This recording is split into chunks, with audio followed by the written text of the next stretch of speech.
धान क्षेत्र भ्रम सृष्टि करुछि प्रधानमंत्री सड़क योजना रे निर्मित रास्ता।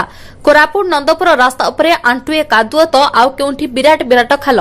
पथचारी और गाड़ी मोटर जिबा आसिबा करिबारे साजिछि बाधक। एभली घटना देखिबाकू मिलिछि पाडुआ ठारू हाटगुड़ा और आडी रास्ता ठारू तारागामपुट प्रधानमंत्री सड़क योजना रे निर्मित रास्ता। टिकिया वर्षा हेबा मात्रे सृष्टि होइतिबा बड़ बड़ गातरे पानी जमा होई जिबा आसिबा करुथुवा पथचारी गाड़ी मोटर दुर्घटनार सम्मुखीन हेउछन्ति। आडी रास्ता ठारू तारागामपुट रास्तारे दुरवस्था कहिले न सरे। दुई पटु ड्रेन खोली रास्तारे माटी और मोरम बिछा जाइछि। अल्प वर्षा पानी रे आंठुए कादुଅ रास्ता उपरे जमा हो जाउछि। फलतः गाड़ी मोटर दबी जिबारु बाटोईको नयात हेबाकू पडुछि।